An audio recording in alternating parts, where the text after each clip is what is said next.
Hi, everyone. Welcome back to Inside the Admissions Office, the official podcast of InGenius Prep and your go-to resource for expert admissions strategy. If you're navigating the college admissions process, you're in the right place. Here, we bring you insights straight from former admissions officers, the very people who've reviewed applications and made acceptance decisions, so you can approach your journey with clarity and confidence. Our strategies have helped countless students get into top universities, and whether you're just starting out or deep in application grind, we are here to help you every step of the way. Now let's get into today's episode. Hi, everyone. Thanks for joining me for another exciting episode. Today, we'll be tackling a big question. Do college rankings really matter? There are endless of lists claiming to rank quote unquote the best schools out there, but do they actually reflect what's right for you? I'm thrilled to have Kat with us today to break down what these rankings really measure, how they can sometimes mislead families, and most importantly, what actually matters when choosing a college. So from academic opportunities and campus culture to long-term career outcomes, we will help you look beyond just a number on a chart and find a school that truly fits your goals. But before we jump in, Kat, I'd love to have our listeners get to know you a little bit better. So can you share a little bit about your background and your role at InGenius Prep? Yeah, absolutely. Hi, everyone. Thank you for listening. So my name is Kat, and as you can probably tell already, I am not from the United States originally. I am from London, England. And I actually did what a lot of my students do, which is I was an international student in the US. So I was in the UK, I did my GCSEs, I did my A levels, and I had a look around the US and I thought this is absolutely the educational system for me. So I applied to the US, I got into my dream school of NYU, which I absolutely loved. And I was able to find the perfect fit, which is something I think we'll talk a little bit about today in terms of college rankings and what they do and what they don't tell us about what's the right fit for you. I studied mathematics and philosophy with a minor in physics, and then I obtained an internship at Morgan Stanley, the bank in New York, because I knew I wanted to both go into finance and also stay in New York, quite crucially. And then I began a job there, and I worked there for a few years, and then I became the assistant director of NYU admissions for 2 years, which is where I got all of my admissions experience. I think I read over 3,000 applications in that time or something ridiculous. And then I left to start my own venture capital firm with somebody I met back at NYU as a student. We sold that last year, having run that for 4 or 5 years at this point. So then I did my master's at Oxford University in the UK, and now I am in Oxford doing my PhD, whilst also lecturing and teaching undergraduates and also doing the admissions process at Oxford, which has been really fun because, of course, they have interviews, so it's all a little bit different here in Oxford. But happy to always connect on any questions about Oxford as well. But thanks very much. Yeah, brilliant. I feel like working in New York is really exciting, right? It's exciting. It's also exhausting. And it sometimes feels a little alienating, but I did absolutely love it. I'm just very excited to now be taking a bit of a career break and doing some academia. Yeah, it's the hustle and bustle that gets to you, right? Yeah. Okay, so let's get started with talking about more of the myth of the best colleges first. I think a lot of people or a lot of students and parents, they have this in their minds about college rankings. They're everywhere and they seem to define what makes a top school. So Kat, I'd love to get your thoughts on this. Why do you think rankings hold so much weight in the college process? And do they actually tell the full story about a school's quality? Yeah. So part one. So why I think they hold so much weight. So I think that rankings tend to hold a lot of weight for parents and families, especially, I should say, international families. And I was in one of those, of course, because it's a quick and easy way of finding out some things about a process that is extremely complicated. So thinking, oh, I better have an analytic look at 100 universities in the US is absolutely exhausting. Nobody has the time for that, to my knowledge. And so instead, finding a list that tells you which are the 20 or 30 you might want to consider is a much quicker way of handling that process. The trouble with overall rankings is that they don't give you a fantastic picture for your students specifically. So I think a lot of people think rankings might be based on job offers and all sorts of different things, but that would actually be its own list, right? Like these big overall rankings lists take into account a ton of different things that might not even be relevant to you, such as popularity among students or the salary that they pay their faculty members. You might care way less about these things, especially as an international student. So instead, I always encourage, which is what we do here at InGenius, a more holistic approach tailored to the student. So if your student is really passionate about linguistics, I'll be suggesting a very different 12 schools than I would be if your student were interested in film or if your student were interested in computer science. There's a lot more nuance. And I can speak from my venture capital days when I was responsible for investing in engineers and founders and helping them hire other engineers and founders. What we're looking for in terms of education is not Googling the top 10. There's a difference between somebody coming from CMU for computer science versus computer science at, maybe I shouldn't name a school, but a top 10 school that perhaps isn't great at computer science. So there are all sorts of different things at play on the hiring side that I've been lucky enough to be on, as well as the admission side. And I don't know if a sort of overall top 10, won't name names ranking will tell us all of those nuanced things, especially as an international student when you're looking for job opportunities. I was reading an article. It had a chart about the criteria and the weights and how it plays into the rankings. And a few of the indicators were graduation rates or like first year retention rates and first generation graduation rates. So I think there are like so many different indicators, but I think maybe students and families don't really think about that. Yes, and some take into account things like speed of graduation. So X number of students graduated in 3 years. What if your student might want to do an extended master's program, or because they're a STEM student, do a double major or make use of their OPT and work in the US? So they would actually be on the list as taking 5 years to graduate or something, which might be seen as a negative to these lists, but it wouldn't be a negative to us for certain. Yeah. And I know also a lot of students feel this pressure to aim for a school that's high ranking, but sometimes without even knowing why. So do you think ranking should really be a deciding factor, or is there a better way for students to think about what makes a college the right fit for them? Yeah, I think rankings should certainly not be a deciding factor. Now, I'm not going to tell you that they shouldn't be a consideration, right? I think that is unrealistic, especially for international students. I was in your same position as an international student in the US. I wanted somewhere that I knew could support me, help me get a visa, help me get a job. And unfortunately, if I go to the 120th ranked school in the US, they are just not likely to have the international or the financial resources to help me do that, as wonderful as it might be as a college environment. So I'm not going to tell you they don't play a role, they do. But I think they provide a nice starting point, and they should not be anything more than a starting point. Day one of your college search, I'm going to let my students take into account rankings. But then day two, we are getting more specific and we are taking other things a little bit more seriously.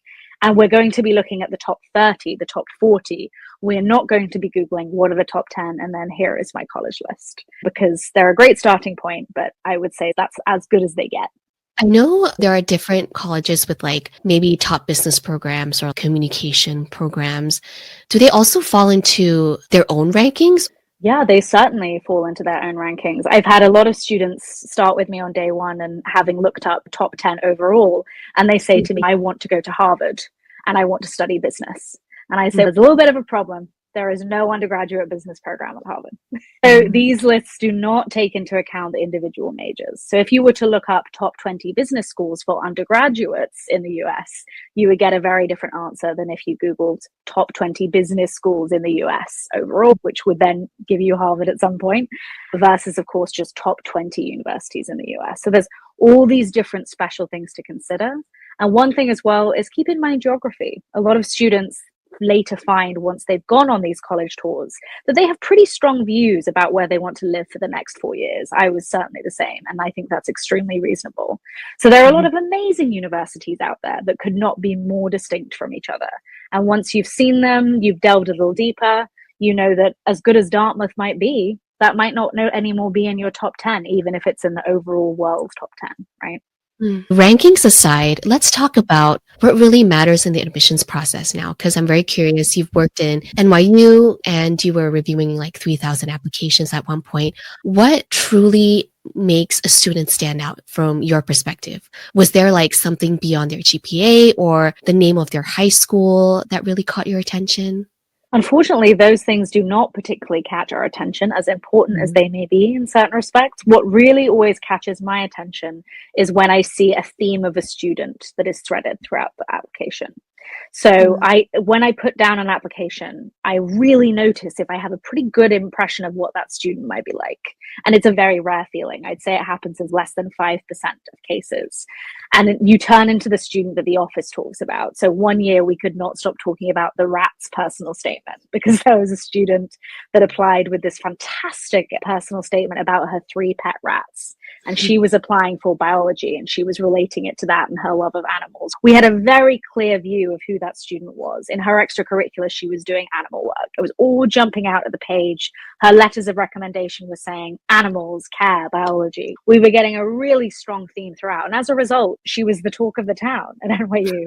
Another year, we had a student write about Rubik's Cubes in their personal statement and how they became a professional Rubik's Cuber and how that tied into their love of quantum mechanics. So interesting. So you want to be one of those students where every single part of your application, from your academics to your letters of recommendation, to your extracurriculars, to your personal statement, to your supplementals, is giving us this theme. It's telling us who you are. And that's what we spend a lot of time helping our students curate. I think at InGenius Prep, we also do a lot of crafting application personas for our students. That's what we call it. Yes, that's what I mean by that theme. Yeah. We call it an application persona, but you could just as well call it anything else as well. But that's the idea. So we hear a lot about extracurricular activities as well, and there's often a misconception that students need to do everything from like sports, student government, volunteering, just to impress admissions officers. I actually did an episode with one of our former admissions officers at InGenius Prep, Emily, and we discussed about quality over quantity when it comes to extracurriculars. We talked about how admissions officers don't just want to see a long list of activities. They're looking at what you've done in those roles. It's not enough to say I was in Model UN, the debate team, the swim team, 3 school performances, for example. So what really matters is how you contributed and impact that you made in the level of the commitment that you showed. So would you agree that it's less about how many activities a student does and more about the depth and the significance in their involvement? Absolutely. And I think as well, quality over quantity ties exactly into what we were just talking about with the application persona and the theme as well. So if I can see 2 to 3 extracurriculars that you've really devoted yourself to on your list, that you've really devoted yourself to on the list. So I can see that you've been doing it since 9th or 10th grade. I can see that you've risen the ranks from member to now treasurer or even president of the organization. That's telling me a lot more about you as a person and your commitment and your leadership skills and your dedication than it is to a student who is doing 10 or even 12 in the additional information section activities that do not seem to really link to each other and don't tell me much about the student. Being a member of 10 different clubs doesn't really tell me about you or anything about your leadership skills or what you really care about, because I could join my science club even if I didn't care about science. It's important that you show me you care about those things, and therefore you've been in them for years and you've risen the ranks and you've written something for the school paper about it or something like that. So that's where the description box for each activity in the Common App becomes really crucial. And I would say, having read, upwards of almost 5,000 applications at this point, I would say in my life, over 90% of individuals do not maximize the full potential of that 150 character description box. They tell me they're class president, and in a sentence, they tell me they were elected in August, and then we move on to the next activity. But I don't know what you did as class president. Class president at school X could be extremely different to class president at school Y. Were you a figurehead? Were you somebody who was actually leading assembly every day? What changes did you implement?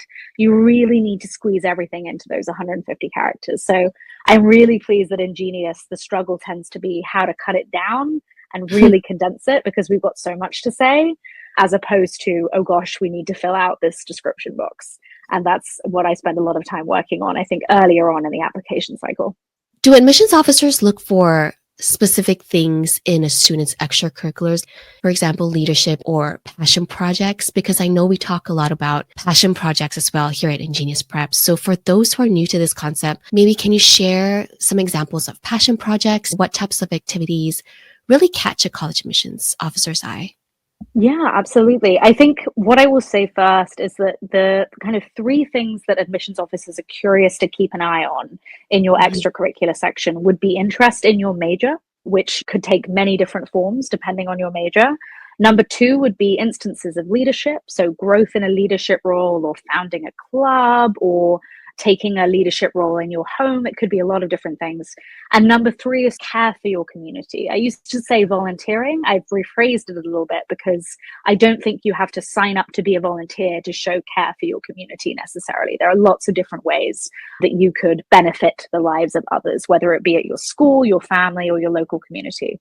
So we're keeping an eye on those three things. And the signature project that we offer at InGenius, or any form of project that you're working on, can be a way to actually showcase all three, or perhaps two, or perhaps only one. But I'm always encouraging of trying to get as much in there as possible. But for example, I had a student this application cycle who actually WeChatted us last week saying that it was the best day of her life because she got into UCLA, which was her dream school. And she got into USC shortly afterwards, which was her second number one school. So I'm really happy about that. But she is an economist, but she's also a journalist. So we spent some time wondering what her signature project could be. And we had a bit of an idea that something to do with social media might be the way to go because she was a great public speaker and really just likable, wonderful person. And she was really passionate about financial literacy. So we got her going on a TikTok account where she was able to talk about financial literacy and teach people who didn't know how to invest tiny bits of money or what a credit card was or all of these things for her peers, her generation. And she managed to get loads of followers, 100,000 likes, all sorts of exciting things. And we were really able to showcase that and write a personal statement about that in the application process. And I think that would have absolutely stood out. I would have been very impressed by the financial literacy TikTok girl. That would have gone around the office for sure. So your signature project is a chance to hit all three, show that you care about something and stand for something, take a leadership role by starting a project yourself, and number three, tying that in with your academic interests as well, if you can. I love that TikTok idea of sharing your financial literacy knowledge to other people. I think that's brilliant, especially with people at the younger age would want to know more about how to invest or something like that. I think that's brilliant. She had a great story for how she came up with the idea as well, because she had a very embarrassing incident where she didn't know the difference between a debit or credit card in a grocery store or something. And the cashier kind of made her feel quite bad about that. So that inspired her to teach herself financial literacy. And all of these things work together to form a wonderful personal statement and a wonderful extracurricular list as well. That's amazing. Okay, so now let's talk about something that many students and parents get caught up in. So backtracking to the chase of prestige, there's so much pressure to aim for top ranked schools, but the focus can sometimes do more harm than good. Putting rankings above everything else can sometimes also lead students to overlook what truly matters, like academic fit, campus culture, and long-term goals as well. So it can take a toll on their mental health. I'd love to hear your perspective on how this obsession with prestige impacts students and what they should be prioritizing in their college search. It's something that sort of blindsided me at first was prestige. So my family and I had a lot of conversations about how my dream school should be Oxford, where my dad went and I now am, or how my dream school should be one of the Ivies or one of these big brand schools. But I had a very strong feeling that I wanted to be in New York. And that eventually won the day for me. And the reason that I knew I wanted to be in New York is that I had a feeling I wanted to stay in the US and eventually get US citizenship and work in the US and work in New York specifically. And also because I just had a feeling that a city environment was going to suit me.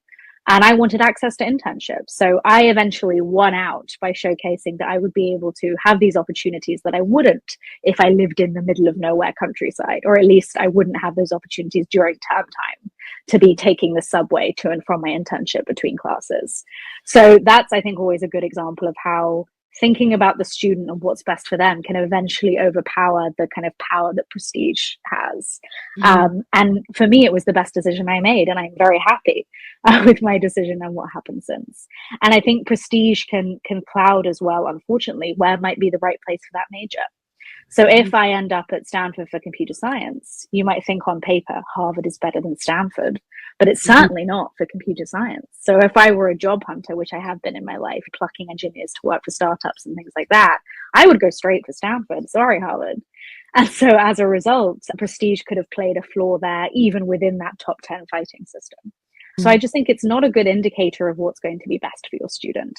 You also want to consider as an international where is a big international student population, because those schools are most likely to have the best resources. So NYU has over 25% of their student population is international students, which is the biggest in the United States. If I went to a tiny Ivy League in the middle of nowhere that I will not name, I think they have a 3% international student population, which is fantastic for them. But it does mean that those resources and job opportunities for internationals will be less. So if I'd gone by prestige in that way, I would have not ended up finding a place that supported me in getting a job in the US post-graduation. So these are all different examples of reasons why prestige isn't the one thing to think about. Just curious though, do you have any stories of maybe students that you've worked with who chose a prestigious school only to find out it wasn't a great fit? What do you think they wish they considered instead? Yeah, I've had students who have picked universities that, are indeed in the middle of nowhere, but are indeed Ivy League schools that their parents are very excited they were going to. And they ended up reaching out saying, I'm thinking about transferring to a city university because I've realized that what I want is big startup culture, or I want to be near the Bay Area because I want to start my own company, or I realized I want to be somewhere where I can compete in professional dance competitions while studying mathematics or something like that. And all of these things will very much dictate where you are. So you will end up, the possibility is there that you might end up transferring. And trust me, that is a lot of work. There is less financial aid as a transfer student. So I strongly encourage that. Now, I've heard many cases where, unfortunately, parents end up pushing their own ideals and expectations onto their students, especially when it comes to choosing a college. While parents want the best for their kids, I think sometimes their vision of what's best can be shaped by rankings and prestige rather than what's truly fit their child's goals and needs. How do you think parents can shift their approach to supporting their students in this decision while also giving them the space to make their own choices? Yeah, I think I have a lot of sympathy for parents in this situation because, as you mentioned, Gillian, I really do think they want what's best for their student. There is no malicious or negative quality to any of the guidance that they're giving.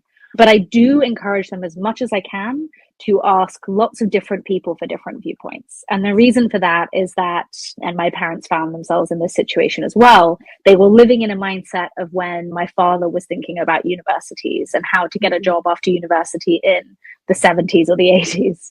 And that is a very different world, both university wise and how to get a job wise, than it is today. So if you find you ask always a good point, ask your student first. So what do they want to study? And why do you as your parent feel that isn't the right thing? You might like major X, they might like major Y. That's first conversation that always needs to happen. And unfortunately does not always happen. So really important to have a dialogue with your student or between the parents. Next, ask a counselor like myself. Then I can tell you, oh, actually, I might agree with your parents on this one, that X would be a better major choice for you and your future job goals, because you mentioned you wanted to be an industrial engineer. And actually that might be a better. So if you then bring in people that might be able to help meld the views together, I think that's the way to go. But I do think that parents have something to say, and I think that their input is super valuable. But I do want them as well to think about the hierarchy of different valuable opinions and how we can all merge together. This leads perfectly into our next topic about legacy admissions. For families, there's an added layer of pressure when it comes to choosing college when there's family history at a certain school. How should parents approach this conversation with their kids? Does legacy still hold as much weight today, or should students focus on finding their own path, regardless of whether there's family history? I think it's a very interesting dynamic, especially when parents want to help, but don't want to push their own expectations onto their students. So I'm curious about your thoughts on this one. Absolutely. I think there are a lot of interesting rumors that go around about legacy, and some might be true. But as time goes on, schools are less and less interested in legacy. Even the most famous legacy loving schools are becoming way less interested. And the reason for that is that interest in universities has grown so exponentially over the past 20 years. I think NYU broke its own record of most applied to university about 5 years running. Every year there were more and more applicants over the past 5 years. And as a result, every university almost in the top 30 in the US at least has their pick of the students that they would like to admit. So whether or not you have a connection to the school becomes a little bit less valuable because they could choose between any student in the US or even the world that might want to go to that school. So legacy tends to hold less weight, unfortunately. There are some schools who still, openly on their website will express that they do like it. So what I would encourage you to do is see who's still expressing that they have an interest in it. I can think of 7 off the top of my head that openly express that on their websites. So have a think. But if you think your school might have legacy, but it doesn't say anything, make sure you're asking one of us first, because odds are they're probably not super bothered about legacy anymore.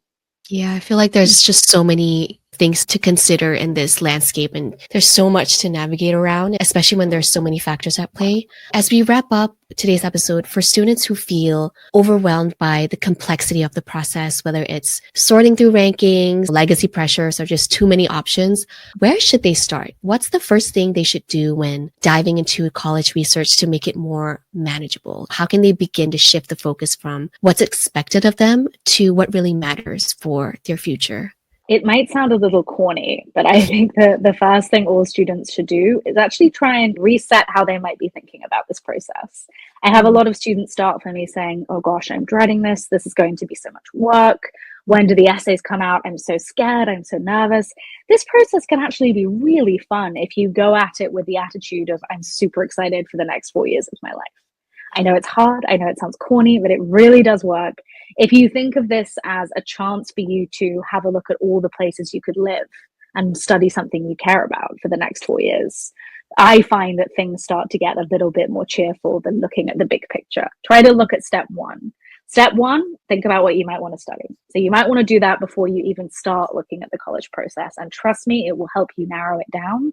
Number 2, think about where you might want to live geographically for the next 4 years. West Coast, East Coast, somewhere in the middle. These are all going to be very different environments. Step 3, then have a think a little bit about what kind of campus you want to be a part of. And then before you know it, just by thinking about major, geography, and environment, you're already really quite narrowed down and you haven't even begun the search. So it'll just feel like a lot less work. I would say we certainly cut down the time the student has to spend on these things by about 70 to 80%. And the reason that I say that is I look at your whole profile for you. I look at your academics. I look at your testing. I look at your predicted testing if you haven't taken it yet. I look at all your extracurriculars and think about how we could frame them positively. I put all of these things into my brain. There is no algorithm that we use. And I come up with a school list for you of 12 to 15 schools for you to start with. And then you'll come back having looked at 5 of them and say, I didn't like these 2. I like these 3. Then I'll change the 15 to reflect what you did or didn't like. It's a constant process where you're not having to look at 100 schools on the internet, and instead somebody else is using their admissions experience to give you 2 tasks rather than 100 every week. Thank you so much, Kat, for joining us. I think you honestly shared a lot of valuable insights today, and parents and students will enjoy this one. I hope they're taking notes. So yeah, would love to have you back again next time. I love doing this kind of thing. I love talking about admissions. I'm in. Yeah. I hope that you'll be able to share more insights with us next time. Thank you, everyone, for listening, and we'll see you in the next episode. Bye, everyone. Thank you so much for joining us today. And if you would like to speak to one of our experts, you can set up a complimentary strategy call with one of our enrollment counselors by following the link in our episode description. And if you would like more information and access to additional resources, you can also register for our webinars, which is also linked in our episode description. If you have any questions or would like to request a topic for a future episode, you can email me directly at jillian.yong, that's JILIAN.YONG @ingeniusprep.com. Thank you for listening to another episode of Inside the Admissions Office. And don't forget to follow the podcast so you're notified every time a new episode is available. That is all for now, and I hope that this was helpful for everybody tuning in, and we will see you in the next episode.